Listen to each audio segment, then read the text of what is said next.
Hello and welcome back to another episode of Becoming Ourselves, a work in progress podcast. Today, we've got a pretty short episode coming for you.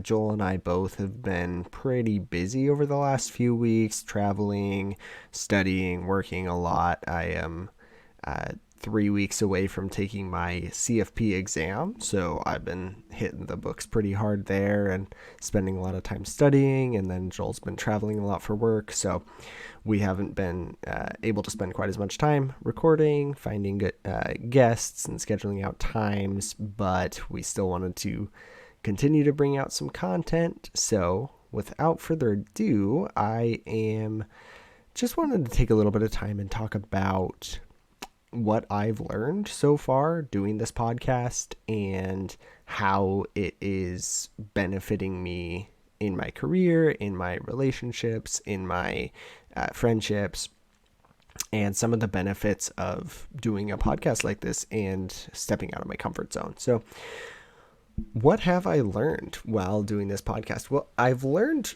a ton.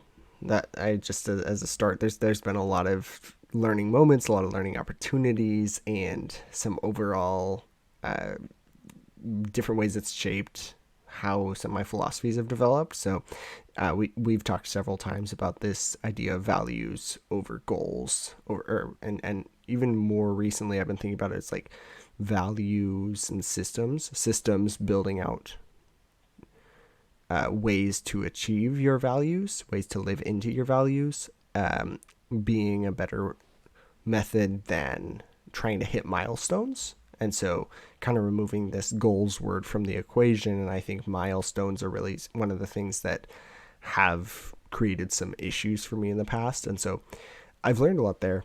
And I've been able to flush out some of the guiding philosophies that I've lived by for a long time and built them into even not like specifically better, but more applicable and more actionable philosophies that I've been pretty excited about. So that's been, I think, overarching as I've been experiencing maybe the last 9 months, really, or how long we've been doing this podcast, last 8 months, that has shifted and has shown me that I can continue to develop a lot. And the ideas that I hold firm to at some point ideally will continue to shift and pivot.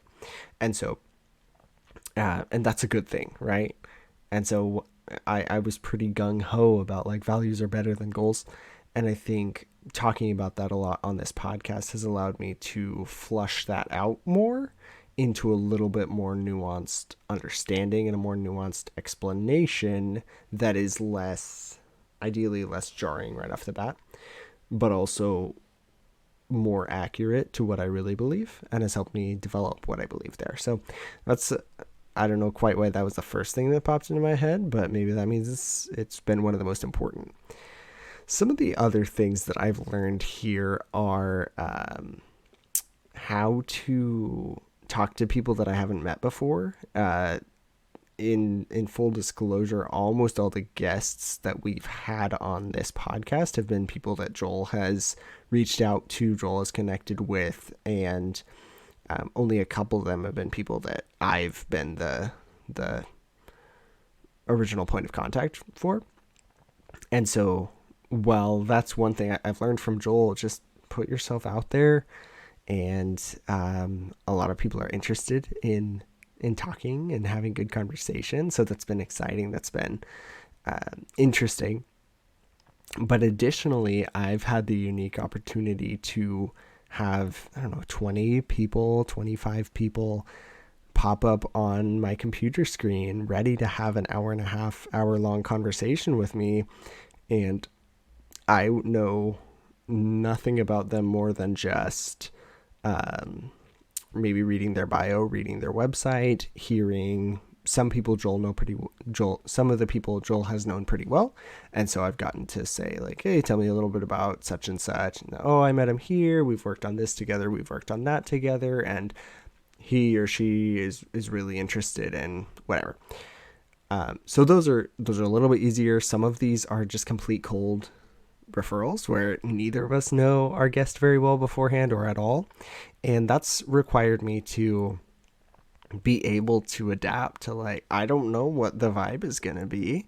And as a host here, I have to be setting that, right? I have to be driving that and managing that, which has been a really good experience. It's not always easy to figure out, like, what are the intangible things that I'm doing that are setting the space and driving the space, but it's really relevant in my line of work. I work in finance and financial advising, and my goal is to become an advisor, and that does align. This thing I'm talking about as a podcaster aligns a lot with where I hope to be as an advisor, which is some people will be people I know pretty well and end up, hey, you want to come to my office and we'll have a meeting. Great. I have a good idea of what to expect. Some of these people will be a mutual connection, so I'll know a little bit about them, but I don't know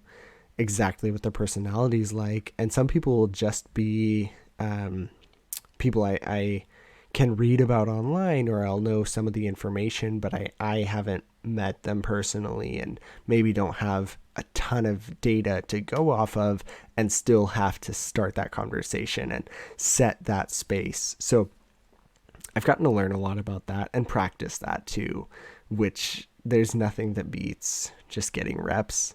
You can talk about, how do you make a good first impression? How do you make a good meeting? How do you make a good, I kind of said the two things I wanted to say there, but how do you meet someone well?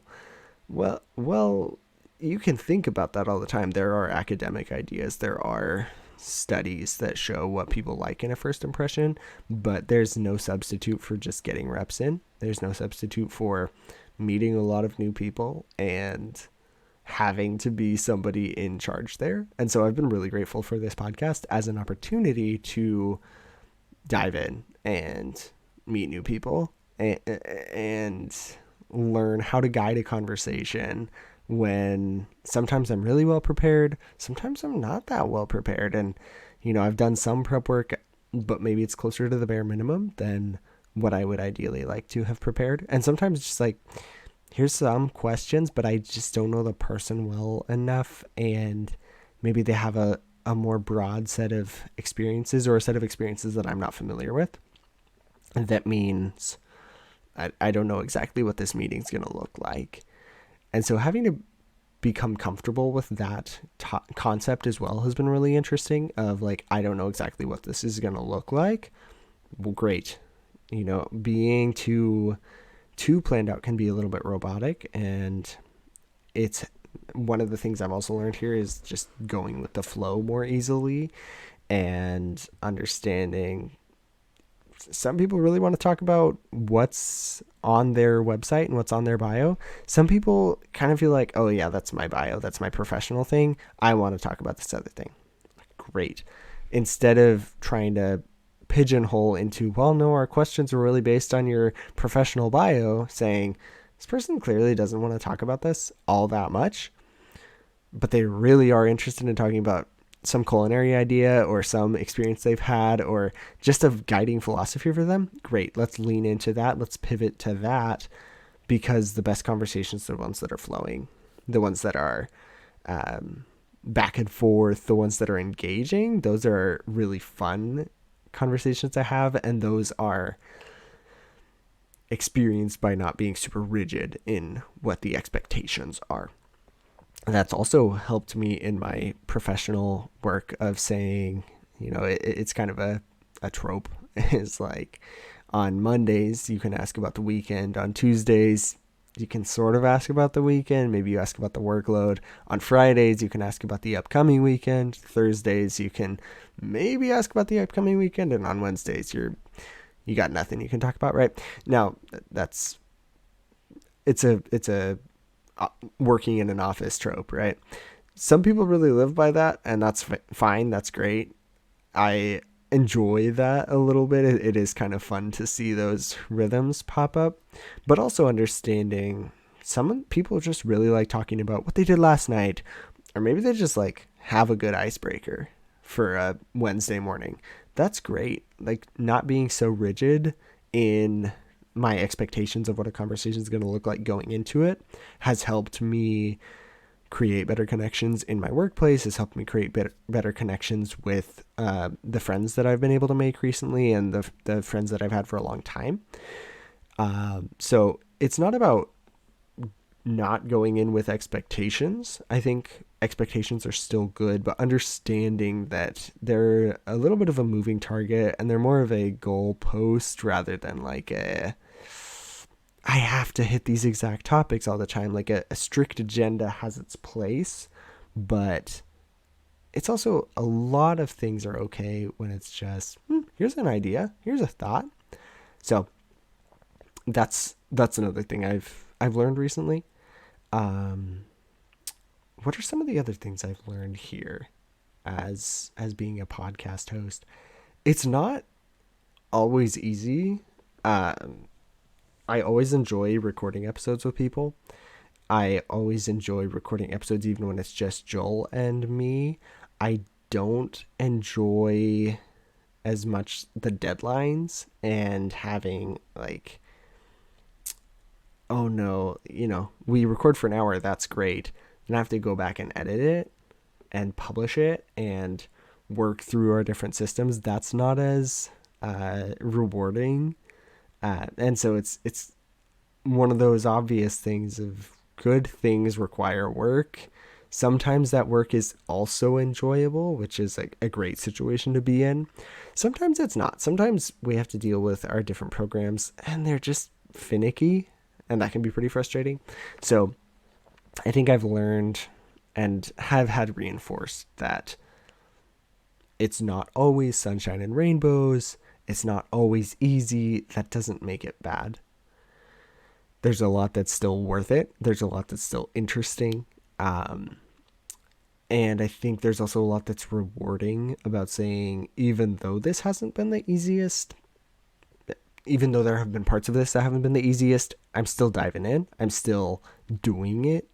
And, we can say we've been publishing episodes since April 10th. And that's a lot of episodes. I think we're close to 30. I don't know exactly off the top of my head how many we're at, but that's a lot of episodes that we've published. And that's a lot of ideas that we've had, a lot of conversations that we've had. And I think I want to end with this last one. We're at 13 minutes. So, it's not going to be that long of an episode. The last thing I've learned is I have a fantastic co-host and I have a fantastic brother. And it's been really, really joyful and really, really a delight to get to work on a project with him, because I've gotten to see the ways that Joel works and see the ways that Joel is motivated and always thinking and always problem solving different things. And that has taught me more than anything else, really. I've gotten a lot of value out of actually doing the podcast, but I've gotten a ton of value out of seeing Joel's creative process and Joel's active process.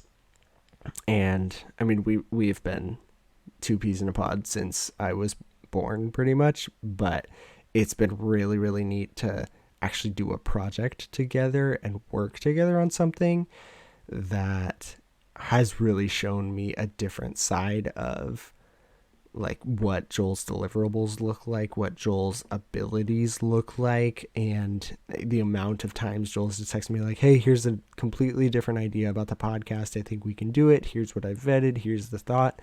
And, occasionally I've been like, I just don't think that's in line with what we want to do. But most of the time it's like, that's a great idea. And I've just been really impressed with his drive, motivation, passion, anything like that. And that's doubled down on like work with people you like working with if you can, because it is a really rewarding experience, and it has shown me how cool my brother is.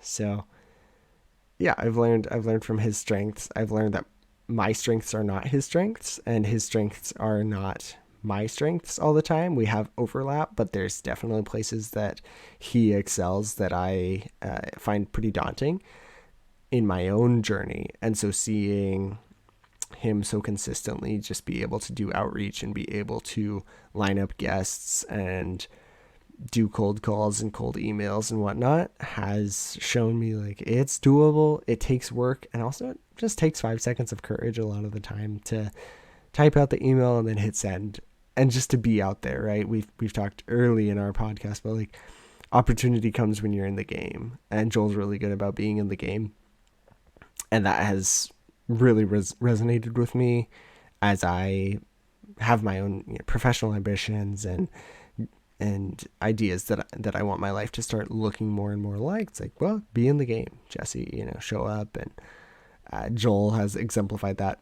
in a lot of ways for me, and so it's been really neat to work on a project together. Yeah, keeping this short and sweet. Got to get back to studying for the old CFP. So I'm gonna go ahead and log off, but I appreciate it if you have made it this far with me. Just my rambling, my talking about what I've learned, and till the next time, onward and upward. Thank you for listening.